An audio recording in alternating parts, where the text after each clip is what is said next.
अच्छा, लोग कहते हैं कि गंगा में स्नान करने से हमारे पाप धुल जाते हैं, ऐसा कहते हैं ना। ये तो बहुत अच्छा तरीका है, चाहे जितने पाप करो जाकर गंगा में स्नान कर लो, सब धुल जाएंगे। पाप करते रहो, गंगा में स्नान करते रहो।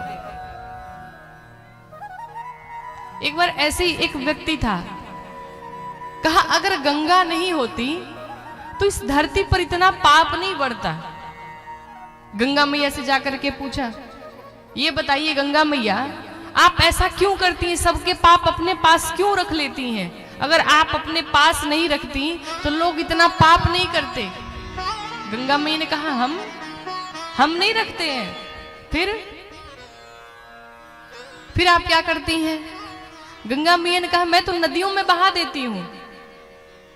अच्छा, नदी के पास गया, तुम्हारे कारण धरती पर पाप बढ़ता चला जा रहा है। नदियों ने कहा कि मेरे कारण कैसे? तो तुम अगर अपने इस पाप को अपने पास नहीं रखती तो लोग इतना पाप नहीं करते। उन नदियों ने कहा कि हम भी अपने पास नहीं रखते। फिर हमसे सारे पाप बादल लेकर के चले जाते हैं। अब बादलों के पास वो व्यक्ति गया, उस व्यक्ति ने कहा, अगर तुम अपने पास ये सारे पाप नहीं रखते तो धरती पर इतना पाप नहीं बढ़ता। बादल ने कहा, तुम्हें क्या लगता है, अपने पास रखता हूं मैं, फिर क्या करते हो? तो मैं भी सब लोगों पे बरसा देता हूं, जिसका पाप रहता है सबके ऊपर चला जाता है। इसलिए बारिश हो तो घर के अंदर रहा करिए, जिसका पाप सबके माथे फिर वहीं आ जाता है। गंगा में स्नान करना चाहिए, पुण्य प्राप्त होता है, लेकिन हम कहें कि हमारा पाप भी क्षय हो जाता है, ऐसा नहीं है। विश्वामित्र जी ने भगवान राम भैया लक्ष्मण को सारी कथाएं सुनाई। आगे बढ़े हैं, जनकपुरी के पास आए। गोस्वामी जी ने जनकपुरी का बड़ा अद्भुत वर्णन किया।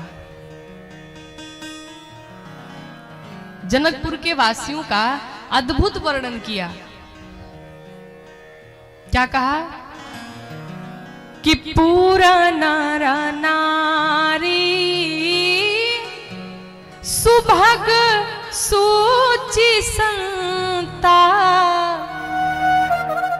और धर्मशील ज्ञानी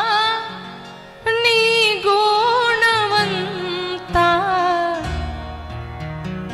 पूर्ण नर नारी सुभग सुचि संता, अर्थात जनकपुर के वासी कैसे हैं? पूर्ण नर नारी, सभी संत हैं, किसी को असंत नहीं बोला।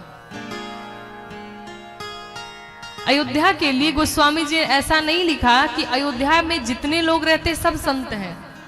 क्यों? क्योंकि अयोध्या में सब संत तो हैं, लेकिन उसी में से एक ऐसे भी रहती जो भगवान से प्रेम नहीं करती। कौन है?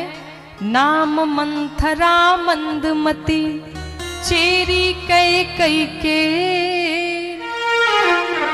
मंथरा जो भगवान से थोड़ा भी प्रेम नहीं करती, इसलिए अयोध्या को नहीं लिखा कि वहां के पूरे नर नारी संत हैं। लेकिन जनकपुरी के लिए गोस्वामी तुलसीदास जी महाराज कहते हैं कि जनकपुर के जितने भी वासी हैं सब संत हैं, धर्मशील, धर्म के पथ पर चलने वाले हैं, ज्ञानी हैं।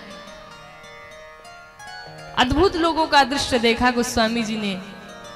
कोई शैव तिलक धारण किया है, कोई वैष्णव तिलक धारण किया है, सबके माथे पर चंदन लगे हुए हैं। और आज भी आप जनकपुरी में जाएंगे तो मुझे जहां तक लगता है कि आज भी लोग वैसे ही प्राप्त होंगे।